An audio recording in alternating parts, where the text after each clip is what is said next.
தமிழரம் நேயர்களுக்கு வணக்கம். இன்று நம் நிகழ்ச்சியில் டாக்டர் காந்தராஜ் அவர்கள் இணைஞ்சிருக்காங்க.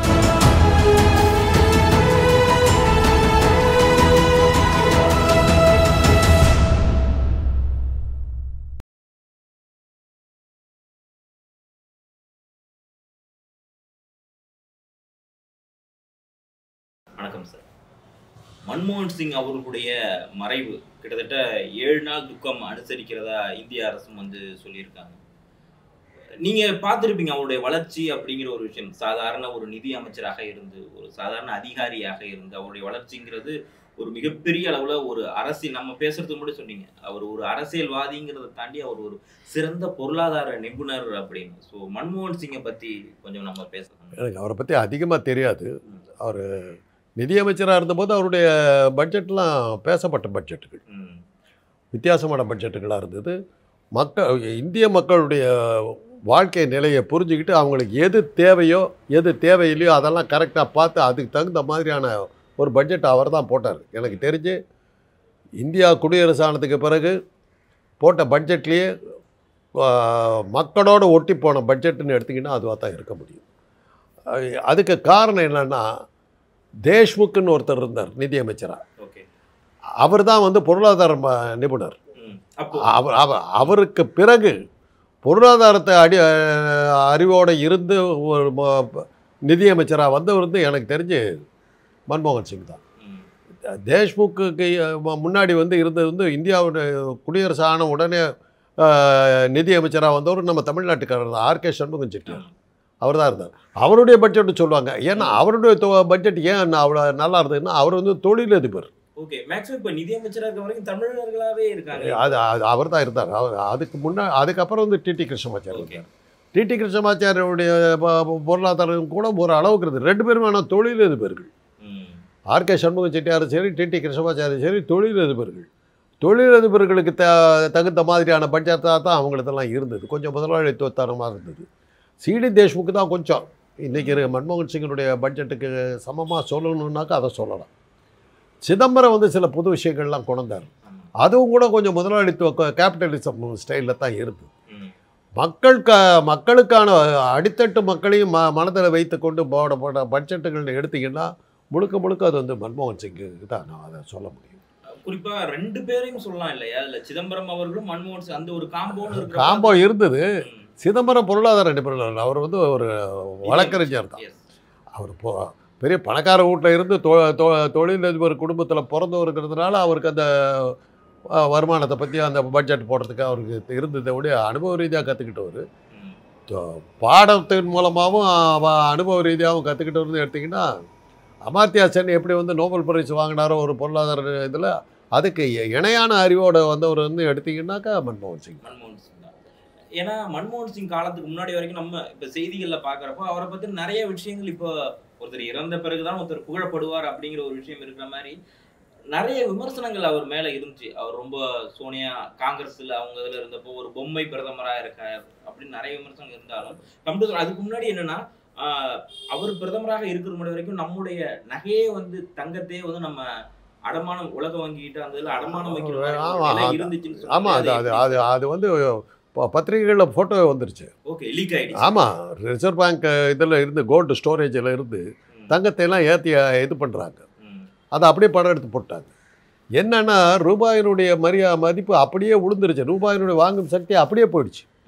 அந்த சமயத்தில் நீங்கள் தங்கத்தை அடமானம் வச்சா தான் உங்களுக்கு நாங்கள் கடன் கொடுப்போம், அப்போ தான் நீங்கள் ரூபாயை மறுபடியும் பழைய நிலைமை கொண்டு வர முடியும் போது தங்கத்தை அடகு வச்சு அதில் வந்த கடனை வச்சு தான் ரூபாயை காப்பாற்றணும். இன்றைக்கி ஏறத்தாழ அந்த நிலைமைகளில் தான் இருக்குது. 85 ரூபா ஒரு டாலர். ஏறத்தாழ ரூபாயை வச்சுட்டு ஒன்றுமே வாங்க முடியாது. அது பிரயோஜனமே இல்லை. இது ஒரு முக்கியமான ஒரு விஷயம் என்னென்னா, ஏர் இண்டியா விமானம் அரசாங்கத்தால் நடத்தப்பட்டது. இப்போ தான் தனியார்கிட்ட கொடுத்துட்டாங்க. அந்த அரசாங்கத்தால் நடத்தப்பட்டது. அந்த ஏர் இண்டியாவில் வெளிநாட்டுக்கு பயணம் பண்ணுறோன்னு வச்சுக்கோங்க. அந்த வெளிநாட்டு போகிற அந்த ஏர் இண்டியாவில் நீங்கள் ரூபாயை கொடுத்தீங்கன்னா வாங்க மாட்டாங்க.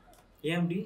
இந்திய கரன்சிக்கு வேல்யூ கிடையாது. டாலர் கொடுக்கலாம், பவுண்டு கொடுக்கலாம், டாய்ஷ் மார்க் கொடுக்கலாம், அது ஜெர்மன் கரன்சி. இது 3 தான் அக்செப்டடு. தன் சொந்த நாட்டு கரன்சியவே செல்லாதுன்னு சொன்ன ஒரே விமானம் இந்திய விமானம். வேல்யூ கிடையாது.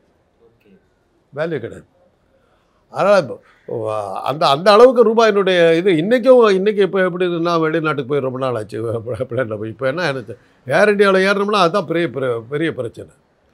நம்ம காசு வாங்க மாட்டாங்க மற்ற ஆஃப்கோர்ஸ் மற்ற இது. அதனால் அந்த மாதிரியான பிரச்சனை வந்து நம்ம ரூபாய்க்கு இருந்தது. இன்றைக்கி இருக்கிற சூழ்நிலையில் மறுபடியும் தங்கத்தை அடகு வைக்கிற சூழ்நிலைக்கு தான் போயிருக்கிறோம். 85 ரூபாய்க்கு போகிறது ஆல் டைம் லோ.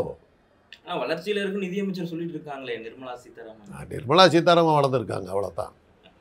ஏங்க பாப்கார்னு ஏதோ குறிக்கிற ஒரு பொறிகளில் அதுக்கு வரி, அது அடைச்சி வச்சிருந்தா ஒரு வரி, திறந்தா ஒரு வரி, அது வாய்கிட்ட கொண்டு போனீங்கன்னா ஒரு வரி, மென்னுங்கன்னா ஒரு வரின்னு போடுது. அது ஐயோ சும்மா இருக்க மாட்டாமல் நீங்களும் அதை கிண்டெல்லாம் எதாவது போட்டுடுறீங்க. அதை படிச்சது அதை வச்சு அந்த பேசிஸில் வேறு வரியை போட்டுடுது. அதுதான் உங்ககிட்ட கெஞ்சி கேட்டுக்கிறேன். இதை கிண்டலுக்காக ஜோக் அடிக்கிறதுக்காக ஏதாவது வரியை பற்றி ஐடியா கொடுக்காதீங்க. அந்த மாதிரி நிறைவேற்றிடுது. அதெல்லாம் சீரியஸாக எடுத்துக்குது. ஓகே, இந்த கதைகளில் வர்ற மாதிரி இனி வரக்கூடிய காலங்களில் ஒவ்வொன்றுக்கும் வரிங்கிறது எல்லாம் வந்துடும். சிரிச்சா வரி, உக்காந்தா வரி, நின்னா வரி, பார்த்தா வரி, இப்போ அரை மணி நேரம் பார்த்ததுக்கு ஒரு வரி, அதெல்லாம் வரும். வரக்கூடிய காலங்கள் கூட எல்லாம் வந்து அவங்க வரி போடுறது. அதே சமயத்தில் பாருங்கள், இந்த நாட்டுடைய பொருளாதாரம் எப்படி போகுது. ஒரு ஏர்போர்ட்டை வந்து ஒரு இதை வந்து கொடுத்தாங்க அதானிக்கு, கடனை வாங்கிறதுக்கு அதை வாங்கணுங்கிறார் அதானி. அவருக்கு ரிசர்வ் பேங்க் கடன் கொடுக்குது. கடன் கொடுத்து அந்த பணத்தை கொடுத்து அந்த ஏர்போர்ட்டை வாங்கிட்டார். வாங்கி முடித்ததுக்கு பிறகு கவர்மெண்ட் வந்து அந்த கடனை தள்ளுபடி பண்ணிவிடும். தள்ளுபடி பண்ணிட்ட உடனே அந்த பணத்தை அவர் திருப்பி இது கொடுத்தாரு. ஆக ஏர்போர்ட் வந்து இலவசமாக அவருக்கு போயிடுச்சு. இலவசமாக கொடுக்குறதுக்கு என்னென்ன ஐடியா கொடுக்குறாங்க பாருங்கள். அது காசு கொடுத்த மாதிரி கணக்காட்டி, ரிசர்வ் பேங்க் கடன் கொடுத்த மாதிரி கணக்காட்டி, அந்த கடனை தள்ளுபடி பண்ணி இப்படி பணக்காரர்களுக்காக சில அதாவது ராகுல் காந்தியாக தான் சொல்கிறாரு, சில கோடீஸ்வரர்களுக்காக நடக்கிற ஆட்சி. நம்ம என்ன பண்ண முடியும்? பட் ஆனால் இப்போ சொல்கிறீங்க இல்லையா, இந்த அதானி இந்த மாதிரியான கார்பரேட்டுகளுக்காக நடக்கக்கூடிய ஆட்சின்னு சொல்கிறப்போ மன்மோகன் சிங் தானே அந்த ஒட்டுமொத்தமாக உலக கார்பரேட்டை திறந்து வச்சதே அவர் தான் அப்படிங்கிற ஒரு அவர் மேலே இருக்கு. கார்பரேட்டுகளை நம்ம வந்து எதுக்கிறது நான் சொல்லலை. கார்பரேட்டுகள் நம்ம முடியாது. ஒரு தொழில் அதிபர் ஒருத்தன் இருந்து தான் ஆகணும். தொழில் ஆரம்பிக்கணும். இப்போ வந்து நீங்கள் அரசுடைமை ஆக்குனீங்கன்னா என்ன ஆகுது? முதலாளி வந்து எடுத்துகிட்டு போகிறாரு, அதுக்கு பதிலாக ஐஏஎஸ் அதிகாரி எடுத்துகிட்டு போகிறார். அந்த முதலாளியாவது ஏதாவது கொடுப்பாங்க. அதிகார வர்க்கம் என்னைக்கு கொடுத்ததா கேள்விப்பட்டிருக்கீங்களா? அவங்ககிட்ட போச்சுன்னா முதல்ல வயலில் சிக்கன மாதிரி தான். அதுக்கு தான் அவங்க என்ன சொன்னாங்க, அது கார்பரேட்டுக்கிட்டே கொடுத்துருப்பா, அவங்க கொஞ்சமாக கொஞ்சம் மனிதாபிமானத்தோடு ஏதாவது செய்வாங்க. அதிகார வர்க்கத்துக்கிட்ட கொடுத்தாக்கா அவங்க மாமியாருக்கு நெக்லஸ் வாங்கி போட தவிர அவங்க என்ன பண்ணியிருக்காங்க? நம்முடைய இந்திய அரசாங்கம் வந்து சரியாக இல்லாமல் போனதுக்கு காரணம் அதிகார வர்க்கம் சரியாக இல்லாமல் போனது தானே காரணம். ஸோ மன்மோகன் சிங் அவர்கள் மேலே அவர் என்ன நாடாளுமன்றத்திலையும் சரி இல்லை ப்ரெஸ் மீட் கொடுக்கும்போதும் சரி கிட்டத்தட்ட 100க்கும் அதிகமான ப்ரெஸ் மீட்டை அவர் வந்து கொடுத்துருக்காருன்னு சொல்கிறாங்க. அவர் அண்மையில் வந்து சொல்லும்போது சொல்லியிருந்தார், நான் வந்து வெளிநாடுகளுக்கு போயிருந்தேன், என்னோட ஃப்ளைட்டில் கூட செய்தியாளர்களை வந்து அனுமதிப்பேன், அங்கே கூட நான் வந்து பேட்டி கொடுப்பேங்கிறப்போ ரொம்ப ஒரு பொறுமைசாலியான ஒருத்தராகவும் இல்லை. அது வந்து எல்லாருமே பண்ணுவாங்க. இப்போ இந்திரா காந்தி வெளிநாட்டுக்கெல்லாம் போகிறாங்கன்னா நிருபர்களை கூப்பிட்டு போவாங்க. நிருபர்களை கூட்டிகிட்டு போகும்போது அந்த நிருபர்கள்லாம் பக்கத்தில் உட்காந்து பேசிட்டு போவாங்க. அந்த அந்த இவர் தான் தனி விமானத்தில் யாரும் பக்கத்தில் உட்கார வச்சுக்கோ பிளேனுக்குள்ளார என்ன பண்ணுறாருன்னு கூட யாருக்கும் தெரிய மாட்டேன். அது மாதிரி போயிட்டுருக்காரு இவர். இப்போ இருக்கிற மோடி வந்து டிவியில் பார்த்தா கூட மூஞ்சி தெரிஞ்சு போட்டு ரேடியோவில் தானே பேசுகிறாரு. அந்த அளவுக்கு தன்னை மறைச்சி வச்சுக்கிட்டு இருக்கு. விவசாயிகள்லாம் கேட்பாங்க, ரேடியோவில் வச்சு டிவிலையும் காட்டலாம் இல்லை, ரெண்டுலேயும் டெலிகாஸ்ட் பண்ணலாம் இல்லை, ஒளிபரப்பலாம் இல்லை. அவர் டிவியில் பார்த்தாக்க மூஞ்சி தெரிஞ்சு போட்டுக்கிறதுக்கு தலைமுறைமாக தானே பேசுகிறாரு. குரல் மாத்திரம் தான் கேட்குறோம். அவர் பேசுகிறாரா, யார் பேசுகிறாங்களா யாருக்கு தெரியும்? அதெல்லாம் இருக்குது. அந்த அளவுக்கு மக்களை சந்திக்காத மனிதர்கள் அவங்க. மன்மோகன் சிங் என்னன்னா ஒரு எளிமையான மனிதர், தங்கமான மனிதர். யார் வேணாலும் அவர் அப்ரோச் பண்ணி பார்க்கலாம். அவர் ஒரு பிரதம மந்திரியாக அவர் நடந்துக்கல, யாருக்கிட்ட வேணாலும் இறங்கி நடந்து போய் பேசிக்கிட்டு இருப்பார். அந்த அளவுக்கு சுலபமாக இருந்தார். சோனியா காந்திக்கு அந்த பேர் தான். பாதுகாப்பெல்லாம் மீறி அவங்க ஜனங்க மத்தியில் போய் இறங்கி போயிடுவாங்க. ராகுல் காந்திக்கு அந்த பேர் தான், இறங்கி போயிடுறாரு. இவர் எப்படி வண்டியில் ஏறிக்க வேண்டியது, கையாட்டிக்கிட்டே போயிட வேண்டியது, யாரும் அவரை பார்க்க முடியாது. அது ஒரு சுற்று வட்டாரத்தில் ஒரு 10 கிலோமீட்டருக்கு யாரும் அந்த மக்களை நெருக்க முடியாது. அந்த மாதிரி மக்களுக்கிட்ட அந்நியப்பட்டிருக்காரு. எலெக்ஷன் கமிஷனும் வாக்கு இயந்திரமும் அமலாக்கத்துறையும் இல்லைன்னா அவங்க எங்கே இருக்கிறது? அவங்க கட்சியில் இப்போ சொல்ல ஆரம்பிச்சிட்டாங்க, அவங்கெல்லாம் இல்லைன்னா நீ இன்றைக்கி டிவி தூக்கிட்டு தான் இருந்திருப்பேன்றாரு. சுப்பிரமணிய சாமி சொல்கிறாரு, அவங்க ஒரு ஜெகத்குரு யாரோ ஒரு மோகன் பகவத் யாரோ எல்லாருமே சொல்கிறாங்க.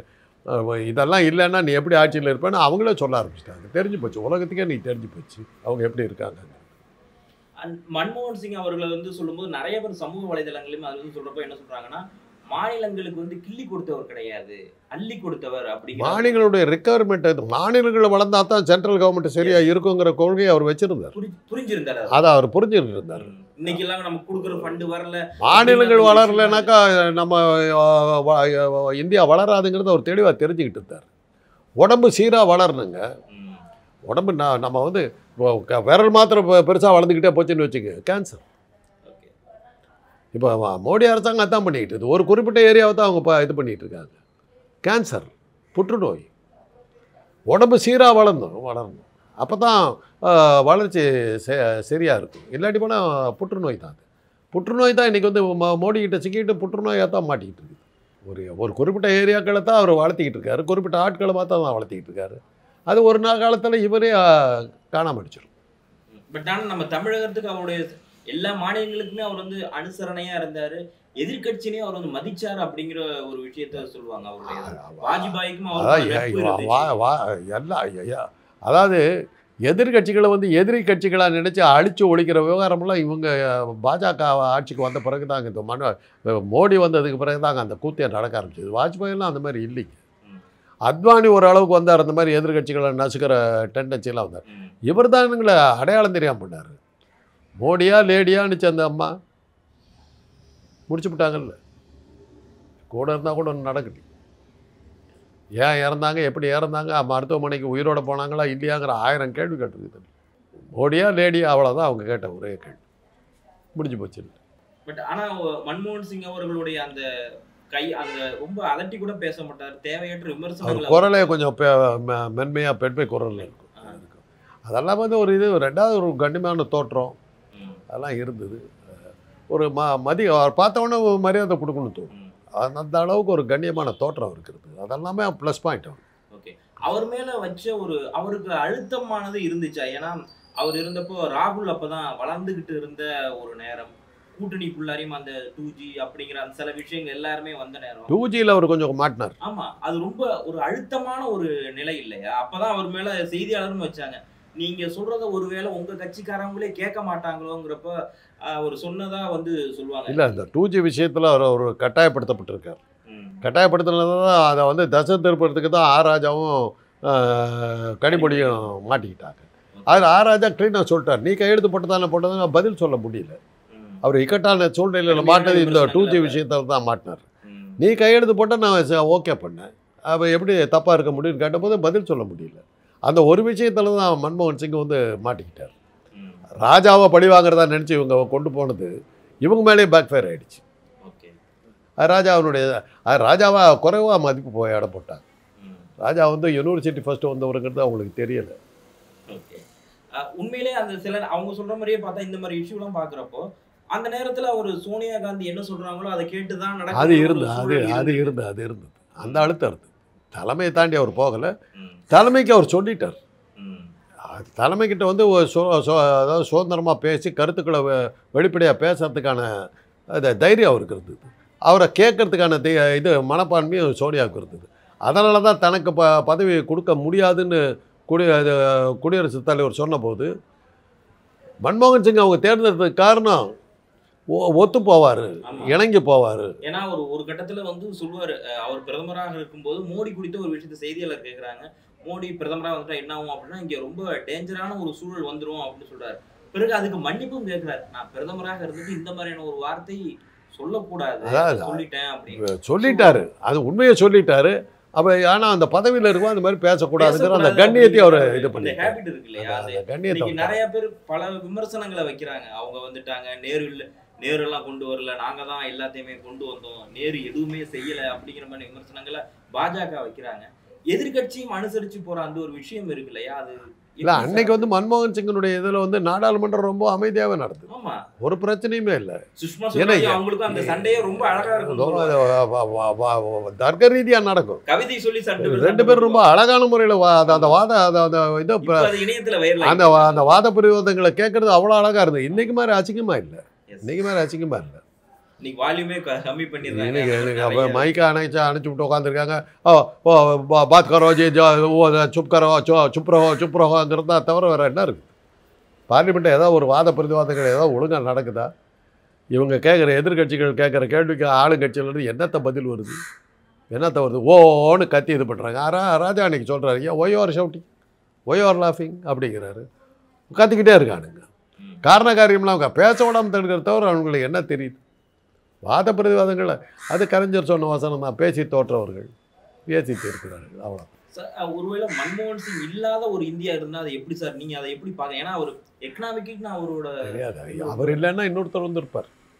அதை மாற்ற ஒன்று வச்சுக்கோங்க. ஒருத்தர் போயிட்டதுனாலே நோபடி இஸ் இன்டிஸ்பென்சிபிள். தவிர்க்க முடியாதவர்கள்னு ஒருத்தருமே கிடையாது. நான் இல்லைன்னா இன்னொருத்தர் வருவார். பட் அது லேட்டாக வந்திருக்கும் அப்படிங்கிற ஒரு விஷயம். அவ்வளோதான். இப்போ நான் இறந்தபோது யார் அப்படின்னும் போது கலைஞர் வந்தார். கலைஞருக்கு பிறகு யார் வர்றோன்னா ஸ்டாலின் வந்துட்டார். கலைஞருக்கு வந்து கெட்ட பேர் வந்துக்கிட்டு இருக்குது. திமுக அழிஞ்சிருங்கிற நேரத்தில் எம்ஜிஆர் ஒரு கட்சியை ஆரம்பித்து திராவிட இயக்கத்தை காப்பாற்றிட்டார். எம்ஜிஆர் இன்னொரு கட்சியை ஆரம்பிச்சாருங்கிறது வேறு. திராவிட இயக்கமாக தான் அவர் நின்னார். ஜெயலலிதாவும் திராவிட இயக்கத்தை தான் மாற்ற நின்னாங்க. அதெல்லாம் விஷயம் தெரியாது. இன்றைக்கி பழனிசாமி கிட்ட போய் மாட்டிக்கிச்சுங்கிறது வேறு விஷயம். அதில் இன்றைக்கி அது சரியான தலைவர்கள் இல்லாமல் போயிட்டதுனால தான் இன்றைக்கி அதிமுக வந்து அனாதையாக கிடக்கிறதுக்கு காரணம் அதுதான். அதையும் காப்பாற்றுறதுக்கு யாராக வருவாங்க? அந்த கட்சிக்குள்ளார சில இதெல்லாம் நடந்துக்கிட்டு இருக்கிறாங்க. அவங்கெல்லாம் வந்து ஒருவேளை இந்த கட்சியை காப்பாற்றி இது பண்ணிட்டு கொண்டு போகலாம்.